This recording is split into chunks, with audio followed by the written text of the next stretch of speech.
So hi guys, நிறைய பேர் என்கிட்ட வந்து கேட்டிருந்தீங்க ஆரி ப்ளவுஸில் சென்டர் ஓப்பன் இருக்க ப்ளவுஸ் எப்படி ஸ்டிச் பண்ணணும், எப்படி ஃபினிஷ் பண்ணுறது அப்படின்றது. ஸோ அதுதான் இந்த வீடியோவில் பார்க்க போகிறோம். வாங்க வீடியோக்குள்ளே போகலாம். ஸோ வந்து பார்த்திங்கன்னா சென்டரில் வந்துட்டு நம்மளுக்கு இந்த மாதிரி ஒரு ஓப்பன் இருக்குது. இந்த ப்ளவுஸை வந்து எப்படி வந்து பேக் ஃபினிஷ் பண்ணுறேன் அப்படின்ற வீடியோ காட்டுறேன், வாங்க பார்க்கலாம். ஸோ ஃபர்ஸ்ட் வந்து பேக் பார்ட் எடுத்துக்கோங்க. அதாவது உங்களோட ப்ளவுஸ் பீஸில் இருக்க பேக் பார்ட் ஒர்க் போட்டிருக்கோம் இல்லையா, அதில் வந்து என்ன பண்ணுறீங்கன்னா கரெக்டாக சென்டராக வந்து ஃபோல்ட் பண்ணிவிட்டு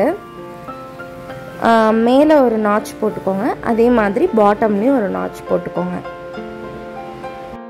இப்போ ப்ளவுஸை ஓப்பன் பண்ணி நம்ம வந்து ரெண்டு நாட்சையும் வந்து லைனிங் கூட கரெக்டாக மேட்ச் ஆகிற மாதிரி, நம்ம லைனிங்லேயும் ஒரு நாட்ச் போட்டிருப்போம் இல்லையா, ஸோ அந்த சென்டர் வந்து மிஸ் ஆகாமல் இருக்கிறதுக்காக கரெக்டாக ப்ளேஸ் பண்ணிவிட்டு பின் வச்சு செக்யூர் பண்ணிவிடுங்க. நான் ப்ளவுஸ் பீஸோட பேக் பார்ட்டை தான் நான் இப்போ மேலே ப்ளேஸ் பண்ணியிருக்கேன். அதே மாதிரி வச்சுக்கோங்க. வச்சுட்டு ஃபர்ஸ்ட்டு வந்து நம்ம சென்டரில் ஓப்பன் கொடுத்துருக்கோம் இல்லையா, இதுதான் வந்து நம்ம ஸ்டிச் பண்ணணும். ஓகேங்களா, மேலே நெக் வந்து நம்ம இதில் வந்து தனியாக தான் நம்ம ஃபினிஷ் பண்ணுற மாதிரி இருக்கும். சென்டர் ஓப்பனை வந்து ஃபஸ்ட்டு வந்து ஃபினிஷ் பண்ணிடணும்.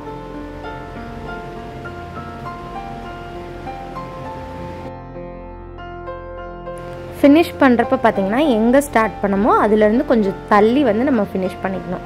ஃபினிஷ் பண்ணிவிட்டு இப்போ வந்து சென்டரில் வந்து ஒரு கட் பண்ணிவிட்டு லைனிங்கோடு சேர்த்து ஒரு கட் பண்ணிக்கோங்க. கட் பண்ணிவிட்டு சுற்றி ஓவராலாக இருக்க கிளாத்தை வந்து கட் பண்ணி எடுத்துக்கலாம்.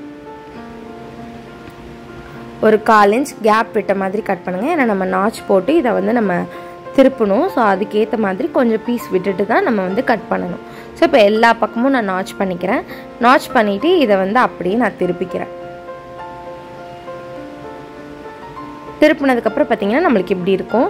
ஸோ இப்போ வந்து நம்ம என்ன பண்ணணும் அப்படின்னா, ஃபஸ்ட்டு வந்து நான் மேலே இருக்க நெக்கை வந்து நான் வந்து அது டிஸ்பிளேஸ் ஆகாமல் இருக்கிறதுக்காக நான் வந்து மேலே வந்து சும்மா ஒரு டம்மியாக ஒரு ஸ்டிச் போட்டுக்கிறேன். இது வந்து நம்ம நார்மலாக ப்ளவுஸ் தைக்கும் போது தைப்போம் இல்லையா, மேலே வந்து ப்ளவுஸ் நெக்கை வந்து தைச்சிட்டு அதுக்கப்புறம் கிராஸ் பீஸ் கொடுத்து ஸ்டிச் பண்ணுவோம் இல்லையா, அதே மெத்தட் தான் இங்கேயும்.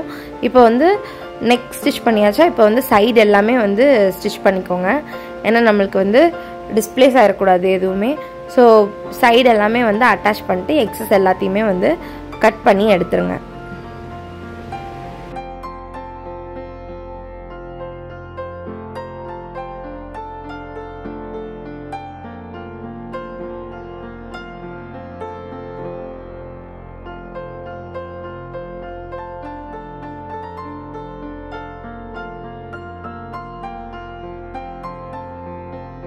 இப்போ நம்ம எல்லா சைடுமே வந்து ஸ்டிச் பண்ணி எடுத்தாச்சு. இப்போ வந்து பார்த்திங்கன்னா இப்போ நம்ம நெக்கில் வந்து கீழே வந்து நம்மளுக்கு ஒரு ஒர்க் வந்திருக்கு. ஸோ இதை வந்து செக்யூர் பண்ணுறதுக்காக நான் இதை ஒட்டியே வந்து ஒரு ஸ்டிச் போட்டுக்கிறேன். இந்த டிசைன் இருந்தால் நீங்கள் இந்த ஸ்டிச் போடணும்.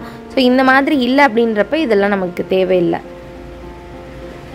ஸோ இப்போ எக்ஸஸ் எல்லாத்தையுமே கட் பண்ணி எடுத்துருங்க. கட் பண்ணி எடுத்துகிட்டு நம்ம நெக்கில் வந்து அதே மாதிரி 1/4 இன்ச் கேப் விட்டு அந்த நெக் பீஸை வந்து கட் பண்ணி தனியாக எடுத்துடலாம். கிராஸ் பீஸ் கட் பண்ணி எடுத்துக்கோங்க. இது வந்து நம்ம நார்மலாக எப்போவும் நார்மல் ப்ளவுஸ்லலாம் நெக் ஃபினிஷ் பண்ணுவோம் இல்லையா, அதே மெத்தட் தான். கிராஸ் பீஸ் கிளாத் எடுத்துகிட்டு அதை வந்து ஜாயின் பண்ணிக்கோங்க. ஜாயின் பண்ணிவிட்டு ஃபர்ஸ்ட்டு வந்து சிங்கிளாக வச்சு அது மேலே ஒரு 1/4 இன்ச்சில் ஒரு ஸ்டிச் போட்டுக்கோங்க.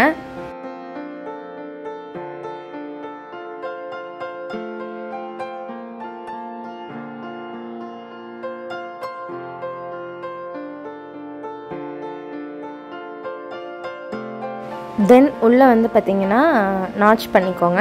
நாட்ச் பண்ணிவிட்டு நம்ம எப்பவும் போல் ஃபோல்ட் பண்ணி ஒரு ஸ்டிச் பண்ணுவோம் இல்லையா, அந்த மாதிரி ஃபோல்ட் பண்ணி ஃபஸ்ட்டு மேலே வந்து ஒரு டாப் ஸ்டிச் போட்டுக்கோங்க. அப்புறம் அந்த பீஸை வந்து ஃபோல்ட் பண்ணி நம்ம வந்து எட்ஜில் வந்து ஒரு ஸ்டிச் போட்டுக்கலாம். இதில் வந்து நம்ம வந்து இடத்தையல் வந்து போட முடியாது. ஸோ அதுக்கு பதிலாக நம்ம உள்ளே வந்து ஹெம்மிங் தான் பண்ணிக்கணும். எட்ஜில் மட்டும் நம்ம ஸ்டிச் பண்ணி கவர் பண்ணிக்கலாம். ஸோ பார்த்திங்கன்னா இப்படி தான் வந்து இந்த நெக்கை நம்ம ஸ்டிச் பண்ண முடியும். ஸோ ரெண்டுத்தையும் வந்து அட் அ டைமில் நம்மளால் ஃபினிஷ் பண்ண முடியாது. இந்த மாதிரி எக்ஸ்ட்ரா பீஸ் கொடுத்து தான் நம்ம ஸ்டிச் பண்ணுற மாதிரி இருக்கும். ஸோ ஓவராலாக இது இப்படி தான் ஸ்டிச் பண்ணும் இந்த நெக் டிசைன். ஸோ ஃபுல்லாக ஃபினிஷ் பண்ணியாச்சு. இப்போ கீழே பார்த்தீங்கன்னா நம்ம இங்கெல்லாம் வந்து ஹெம்மிங் பண்ணிக்கணும். ஸோ இப்படி தான் வந்து ஆரி ஒர்க்கில் பேக் ஓப்பன் இருக்க டிசைன்ஸ் எல்லாமே ஸ்டிச் பண்ணணும். ஸோ இந்த வீடியோ ரொம்பவே யூஸ்ஃபுல்லாக இருந்திருக்கும்னு நினைக்கிறேன். ஸோ வீடியோ பிடிச்சிருந்தா மறக்காமல் லைக் பண்ணுங்கள், ஷேர் பண்ணுங்கள், கமெண்ட் பண்ணுங்கள். இந்த மாதிரி வீடியோஸ் பார்க்க நம்ம சேனலை வந்து சப்ஸ்கிரைப் பண்ணி வச்சுக்கோங்க. ஸோ இந்த வீடியோ வந்து ரொம்பவே யூஸ்ஃபுல்லாக இருந்திருக்கும்னு நினைக்கிறேன். இதோட ஃபுல் வீடியோ வேணும்னாலும் எனக்கு கமெண்ட்டில் சொல்லுங்கள், நான் சீக்கிரமே அப்லோட் பண்ணுறேன். ஸோ தேங்க்ஸ் ஃபார் வாட்சிங் திஸ் வீடியோ. Thank you, bye.